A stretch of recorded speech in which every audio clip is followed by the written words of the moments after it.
ಸಮಸ್ತ ಕನ್ನಡಿಗರಿಗೆಲ್ಲ ನಮಸ್ತೆ ಹೇಳ್ತಾ ಇದ್ದೀನಿ. ನಾನು ನಿಮ್ಮ ಸ್ನೇಹಿತೆಯನ್ನು ನಾನು ನಮ್ಮ ಶಿವಮೊಗ್ಗ ಜಿಲ್ಲೆಯಿಂದನೇ ಪ್ರಾರಂಭ ಮಾಡೋಣ ಅಂದ್ಕೊಂಡಿದ್ದೀನಿ. ಈ ಶಿವಮೊಗ್ಗ ಜಿಲ್ಲೆಯಲ್ಲಿ ಹೆಸರಾಂತ ದೇವಾಲಯ ಇದಿರೋದು ಶಿವಮೊಗ್ಗದಿಂದ 30 ಕಿಲೋಮೀಟ್ರ್ ದೂರದಲ್ಲಿದೆ. ಇದು ಭಾರತದಲ್ಲಿಯೇ ಒಂದು ಅಪರೂಪವಾದ ದೇವಾಲಯ ಅಂತಲೇ ಹೇಳ್ಬೋದು. ಹೌದು, ಇದು ಹಿಂದೂ ಮುಸ್ಲಿಂ ಬಾಂಧವರ ಭಾವೈಕ್ಯತೆಯ ದೇವಾಲಯ. ಇಲ್ಲಿ ಹಿಂದೂ ಮುಸ್ಲಿಮರಿಗಷ್ಟೇ ಅಲ್ಲ, ಕ್ರಿಶ್ಚಿಯನ್ರಾದಿಯಾಗಿ ಎಲ್ಲ ಜನಾಂಗದವರು ಇಲ್ಲಿಗೆ ಬಂದು ತಮ್ಮ ಕಷ್ಟ ಕಾರ್ಪಣ್ಯಗಳನ್ನು ದೇವರಲ್ಲಿ ನಿವೇದಿಸಿಕೊಂಡು ಪರಿಹಾರ ಬೇಡಿ ಬರುತ್ತಾರೆ. ಬೇಡಿಕೆ ಈಡೇರಿದವರು ಇಲ್ಲಿಗೆ ಬಂದು ತಮ್ಮ ತಮ್ಮ ಹರಕೆ ಸಲ್ಲಿಸಿ ಹೋಗ್ತಾರೆ. ನೀವು ನಿಮ್ಮ ಹರಕೆ ಅನುಸಾರ ಅಡುಗೆ ಮಾಡಿ ದೇವರಿಗೆ ನೈವೇದ್ಯ ಮಾಡಬಹುದು. ಸಾಧಾರಣವಾಗಿ ಇದೇ ಎಲ್ಲಿ ನಡೆಯುತ್ತದೆ. ಇಲ್ಲ ಕುರಿ ಕೋಳಿ ಏನೇನೋ ಅಡುಗೆಗಳು ಮಾಡಿ ಅಡುಗೆ ಒಟ್ಟು ಅಡುಗೆ ಮಾಡಿ ಇಲ್ಲಿ ಬಡಿಸೋದೇ ಮುಖ್ಯವಾಗಿರುತ್ತದೆ. ಅಲ್ಲಿ ಅಡುಗೆ ಮಾಡೋಕ್ಕೆ ಸಾಧ್ಯ ಆಗದೇ ಇದ್ದವರು ಮನೆಯಿಂದಲೇ ಮಾಡಿಕೊಂಡು ಬಂದು ಪೂಜೆ ಮಾಡಿಕೊಂಡು ಎಲ್ರಿಗೂ ಊಟನ ಹಂಚಿ ನಾವು ಊಟ ಮಾಡಿ ಹೋಗುವಂಥದ್ದು ಇಲ್ಲಿ ವಾಡಿಕೆ ಇದೆ. ಇಲ್ಲದೇ ಇದ್ದರೆ ಅದೂ ಮಾಡೋಕ್ಕಾಗಲ್ಲ ಅಂದರೆ ನಾವು ಕಾಣಿಕೆ ಕೂಡ ಹಾಕ್ಬೋದು, ಅದಕ್ಕೂ ಏನು ತೊಂದರೆ ಇಲ್ಲ. ನಿಮ್ಮ ಅನುಕೂಲತೆಗೆ ಅದು ಬಿಟ್ಟಿರುತ್ತೆ. ಬಹಳ ಹಿಂದೆ ಇಲ್ಲಿಗೆ ಅಡುಗೆ ಮಾಡಲು ಯಾವುದೇ ವ್ಯವಸ್ಥೆ ಇರಲಿಲ್ಲ. ಈಗ ರೂಮ್ಗಳು ಬಾಡಿಗೆ ಸಿಗತ್ತೆ, ಇಲ್ಲಿ ಅಡುಗೆ ಮಾಡೋಕ್ಕೂ ಕೂಡ ಸಿಗತ್ತೆ, ಮತ್ತು ಉಳ್ಕೊಳ್ಳೋದಕ್ಕೂ ಕೂಡ ಸಿಗತ್ತೆ. ಬಸ್ ವ್ಯವಸ್ಥೆ ಕೂಡ ಚೆನ್ನಾಗೇ ಇದೆ. ಶಿವಮೊಗ್ಗದಿಂದ ಪ್ರತಿ ಅರ್ಧ ಗಂಟೆಗೆ ಒಂದು ಕೂಡ ಬಸ್ ಇಲ್ಲಿಗೆ ಬರುತ್ತೆ. ಮೊದಲಾದರೆ ದಿನಕ್ಕೆ 1-2 ಬಸ್ ಬರ್ತಾಯಿತ್ತು, ಆದರೆ ಈಗ ಆಗಲ್ಲ. ಈ ಗೌರ್ಮೆಂಟ್ ಬಸ್ ಕೂಡ ಇಲ್ಲಿಗೆ ಬಂದು ಹೋಗುತ್ತೆ. ಇದು ಶಿವಮೊಗ್ಗ ಜಿಲ್ಲೆಯಿಂದ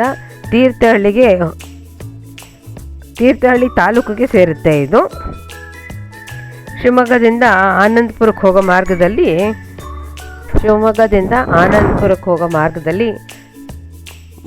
ಮಾರ್ಗದ ತನಕ ಹೋಗಬೇಕು. ಅಲ್ಲಿಂದ ಮುಂದೆ ಸಿರಿಗೆರೆಗೆ ಹೋಗೋ ಜಾಗದಲ್ಲಿ ನಾವು ಕ್ರಾಸ್ ತೊಗೋಬೇಕಾಗತ್ತೆ. ಅಲ್ಲಿಂದ ಸಿರಿಗೆರೆ ಗೇಟ್ ತನಕ ಹೋಗಿ ಅಲ್ಲಿ ಮುಂದೆ ನಾವು ಹೋಗಬೇಕಾದ್ರೆ ಮಲ್ಲೇಶಂಕರ ಅನ್ನುವಂಥ ಮಲ್ಲೇಶಂಕರಕ್ಕೆ ಹೋಗೋ ರಸ್ತೆ ಕೂಡ ಸಿಗುತ್ತೆ.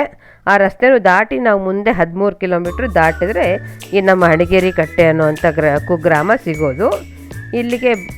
ಇಲ್ಲಿರುವ ಮಸೀದಿಗೆ ಹಜರತ್ ಸೈಯದ್ ಸಾದತ್ ದರ್ಗಾ ಅಂತ ಹೆಸರು. ಮಸೀದಿ ಪಕ್ಕದಲ್ಲೇ ಒಂದು ಮಂದಿರ ಕೂಡ ಇದೆ. ಅದನ್ನು ಮಂದಿರನೂ ಅನ್ನೋಕ್ಕಾಗಲ್ಲ, ಮಸೀದಿನೂ ಅನ್ನೋಕ್ಕಾಗಲ್ಲ, ಎರಡನ್ನೂ ಮಿಲನ ಆಗಿರುವಂಥ ಸ್ಥಳ ಆಗಿದೆ. ಅದೇ ಭೂತಪ್ಪ ಮತ್ತು ಚೌಡಮ್ಮ ಇರುವಂಥ ಸೈಯದ್ ಸಾದತ್ ದರ್ಗಾ ಅಂತ ಇಲ್ಲಿರುವಂಥ ಜನಗಳು ಹೇಳ್ತಾರೆ. ಒಂದೇ ದೇವಾಲಯ, ಒಂದೇ ಗರ್ಭಗುಡಿ, ಅದರ ಒಳಗೆ 3 ಜನ ದೇವರುಗಳಿದ್ದಾರೆ. ಇಲ್ಲಿ ಯಾವುದೇ ಭೇದ ಭಾವ ಇರೋದಿಲ್ಲ. ಎಲ್ಲರೂ ಇಲ್ಲಿ ಸಮಾನರು. ದೇವರುಗಳಿಗೂ ಭೇದ ಭಾವ ಇಲ್ಲ, ಭಕ್ತರಿಗೂ ಭೇದ ಭಾವ ಇರಲ್ಲ. ಒಂದೇ ಮಂತ್ರ, ಒಂದೇ ಪ್ರಸಾದ, ಒಂದೇ ಎಂಟ್ರಿ ಕೂಡ ಇರುತ್ತೆ. ಈ ದೇವಸ್ಥಾನ ಯಾವಾಗ ಪ್ರಾರಂಭ ಆಯಿತು ಅನ್ನೋದಿಲ್ಲ. ಇಲ್ಲಿ ಯಾವುದೇ ನಿಖರವಾದ ಮಾಹಿತಿ ಇಲ್ಲ. ಇಲ್ಲಿ ಜನಗಳ ಹೇಳಿಕೆ ಪ್ರಕಾರ ಸುಮಾರು 500-600 ವರ್ಷಗಳ ಹಿಂದೆಯಿಂದ ಇಲ್ಲಿ ಒಬ್ಬರು ಸೈಯದ್ ಸಾದತ್ ಅನ್ನೋರು ಇಲ್ಲಿ ಪ್ರೇಯರ್ ಮಾಡ್ತಾಯಿದ್ರಂತೆ. ಇಲ್ಲಿ ಹತ್ತಿರದಲ್ಲೇ ಒಂದು ಕೊಳ ಇದೆಯಂತೆ, ಅಲ್ಲಿ ಕುತ್ಕೊಂಡು ಅವರು ಪ್ರಾರ್ಥನೆ ಮಾಡ್ತಾಯಿದ್ರಂತೆ. ಅಲ್ಲಿ ವಾಸ ಆಗಿದ್ರು ಅವರು. ಆಮೇಲೆ ಇಲ್ಲಿ ಈ ಭೂತಪ್ಪ ಮತ್ತು ಚೌಡಮ್ಮ ಅನ್ನೋದು ಇಲ್ಲಿ ಸ್ಥಳೀಯ ದೇವರು. ನಾವೇನು ಗ್ರಾಮ ದೇವತೆ ಅಂತ ಹೇಳ್ತೀವಲ್ಲ, ಆ ದೇವತರು ಇವರು ಭೂತಪ್ಪ ಮತ್ತು ಚೌಡಮ್ಮ. ನೋಡಿ, ಇದೇ ಮಸೀದಿ ಮೇಲ್ಗಡೆಯಿಂದ ಕಾಣುವಂಥದ್ದು. ಇದು ಹೋಗುವಂಥ ಮಾರ್ಗದಲ್ಲಿ ಕಾಣುವಂಥ ಸ್ಥಳ ಆಗಿರುತ್ತೆ. ಇದು ಚೌಡಮ್ಮ ದೇವಿ ಆಗಿದೆ. ಇದೆ ಚೌಡಮ್ಮನಿಗೆ ನೋಡಿ ತ್ರಿಶೂಲ ಎಲ್ಲ ಚುಚ್ಚಿ ಇಟ್ಟಿದ್ದಾರೆ. ಇಲ್ಲಿ ನಿಂಬೆಹಣ್ಣ ತ್ರಿಶೂಲಕ್ಕೆ ಚುಚ್ಚಿದ್ರೆ ನಮ್ಮ ಆಸೆ ನೆರವೇರುತ್ತೆ, ನಮ್ಮ ಆಸೆ ಆಕಾಂಕ್ಷೆಗಳು ನೆರವೇರುತ್ತೆ ಅನ್ನೋದು ಇಲ್ಲಿಯ ಪ್ರತೀತಿ ಆಗಿದೆ. ಮತ್ತು ಭೂತಪ್ಪನಿಗೆ ಹರಕೆ ಇಟ್ಕೊಂಡಿರ್ತಾರೆ.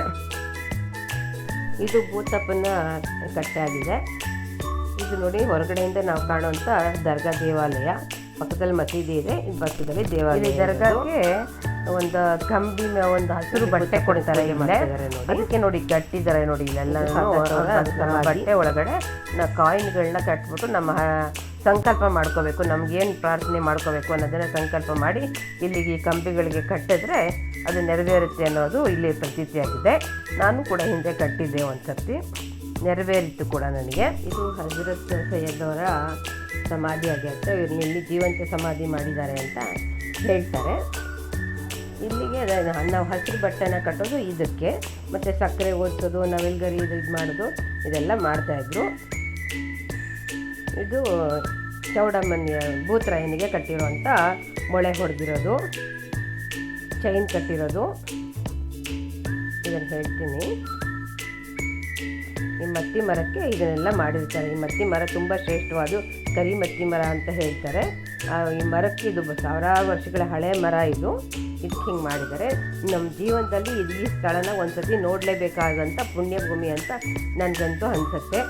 ಯಾಕೆಂದರೆ ಎಲ್ಲ ಸಮಸ್ಯೆಗಳು ಇಲ್ಲಿ ಪರಿಹಾರ ಆಗುತ್ತಲ್ಲ, ಅದಕ್ಕೋಸ್ಕರವಾಗಿ ಇಲ್ಲಿ ನಾವು ಮದುವೆಗಾಗಲಿ ಹರಕೆ ಇಟ್ಕೋಬೋದು. ಮುಂಜಿ, ಕಾಯಿಲೆ, ವಿದ್ಯಾಭ್ಯಾಸ ಎಲ್ಲದಕ್ಕೂ ಕೂಡ ಇಲ್ಲಿ ನಾವು ಹರಕೆ ಇಟ್ಕೋಬೋದು. ಇದಕ್ಕೆ ಯಾರಾದರೂ ನಮಗೆ ಮಾಟ ಮಂತ್ರ ಮಾಡ್ತಿರ್ತಾರಲ್ಲ, ಅದನ್ನು ಕೂಡ ಇಲ್ಲಿ ನಿವಾರಣೆ ಮಾಡ್ಬೋದು ಅಂತ ಹೇಳ್ತಾರೆ. ಮುಖ್ಯವಾಗಿ ನಂಬಿಕೆ ಇರಬೇಕು, ಪ್ರಾಮಾಣಿಕತೆ ಇರಬೇಕು. ನಾವು ಯಾರಿಗಾದ್ರೂ ತೊಂದರೆ ಕೊಡಬೇಕು ಅಂತ ಇಲ್ಲಿ ಮಾಟ ಮಂತ್ರ ಮಾಡಿಸೋವಂಥವ್ರು ಇರ್ತಾರೆ. ಹಂಗೆ ಮಾಡಿಸೋ ಹಂಗಿಲ್ಲ. ಆ್ಯಕ್ಚುಲಿ ಕೆಲವ್ರು ಗೊತ್ತಿಲ್ಲದೆ ಹಂಗೆ ಮಾಡ್ತಿದ್ರೆ ಅದು ಅವ್ರಿಗೆ ರಿವರ್ಸ್ ಹೊಡೆಯುತ್ತೆ. ಹಾಗಾಗಿ ಯಾವುದೇ ಕಾರಣಕ್ಕೂ ಬೇರೆಯವ್ರಿಗೆ ತೊಂದರೆ ಕೊಡುವಂಥ ಕೆಲಸ ಮಾಡಬಾರ್ದು. ನಮಗಾಗಿರೋದನ್ನ ಬೇಕಾದರೆ ನಿವಾರಣೆ ಮಾಡ್ಬೋದು. ಹಾಗಾಗಿ ಅದೇ ಮುಖ್ಯವಾಗಿ ಇಲ್ಲಿ ನಡೆಯುವಂಥದ್ದು. ಹಾಗಾಗಿ ನೆನ್ಪಿಟ್ಕೊಳ್ಳಿ, ಇದು ಬೇರೆಯವ್ರಿಗೆ ತೊಂದರೆ ಕೊಡೋಕ್ಕೆ ಮಾಡುವಂಥದ್ದು ಕಾರ್ಯ ಆಗಿರೋದಿಲ್ಲ. ತಾತ್ವಿಕ ಬೇಡಿಕೆಗೆ ಮಾತ್ರ ಇಲ್ಲಿ ಪರಿಹಾರ ಸಿಗೋದು. ತ್ರಿಶೂಲಕ್ಕೆ ನಿಂಬೆಹಣ್ಣು ಚುಚ್ಚಿ ಚೌಡಮ್ಮನಿಗೆ ಹರಕೆ ಸಲ್ಲಿಸ್ಕೊತಾರೆ, ಹರಕೆ ಇಟ್ಕೋತಾರೆ. ಆಮೇಲಿಂದ ಅವ್ರಿಗೆ ಏನು ಬೇಕೋ ಅದು ಹರಕೆನ ತೀರಿಸ್ಕೊತಾರೆ. ಭೂತರಾಯನಿಗೆ ಒಂದು ಸರಪಳಿನ ಹಾಕ್ಕೊಂಡು ಮರದ ಸುತ್ತ ಕಟ್ಟಿಬಿಡ್ತಾರೆ. ಮತ್ತು ಕೆಲವರು ಸರಪಳಿ ಕಟ್ಟಿರ್ತಾರಲ್ಲ ಅದಕ್ಕೆ ಬೀಗ ಹಾಕ್ತಾರೆ. ನಮ್ಮ ಹರಕೆ ನೆರವೇರೋ ತನಕ ಈ ಬೀಜದ ಬೀಗ ತೆಗಿಯೋಲ್ಲ ಅಂತ. ಹರಕೆ ನೆರವೇರಿದ್ಮೇಲೆ ಬಂದು ಯಾವುದಾದ್ರೂ ಒಂದು ಬೀಗನ ತೆಗೆದು ಹೋಗ್ತಾರೆ. ಕೆಲವರು ತಾಯಿತದಲ್ಲಿ ಇದ್ರ ತಗಡಿನಲ್ಲಿ ಬರ್ಸ್ಕೊಂಬರ್ತಾರೆ ಅವ್ರ ಅಭಿಲಾಷೆ ಏನಿರುತ್ತೆ, ಏನು ಆಗಬೇಕು ಅವ್ರಿಗೆ ಅಂತ ಅಂದ್ಬಿಟ್ಟು. ಅದನ್ನು ಕೂಡ ಬಂದು ಇಲ್ಲಿ ತಗಡನ್ನ ಮಡಚಿಬಿಟ್ಟು ಒಂದು ಮೊಳೆ ಇಟ್ಟು ಆ ಮರಕ್ಕೆ ಹೊಡಿತಾರೆ. ಮತ್ತು ಕೆಲವರು ಪೇಪರಲ್ಲೂ ಬರ್ಕೊಂಡು ಬರ್ತಾರೆ. ಪೇಪರಲ್ಲಿ ಬರ್ಕೊಂಡು ಬಂದು ಕೂಡ ಒಂದು ಸಣ್ಣ ಮೊಳೆನ ಹೊಡೆದು ನಮ್ಮ ಹರಕೆ ನೆರವೇರ್ದು ಅಂತ ಹೇಳ್ಕೊಂಡಿದ್ದವ್ರನ್ನೂ ನಾನು ನೋಡಿದೆ ಇಲ್ಲಿ.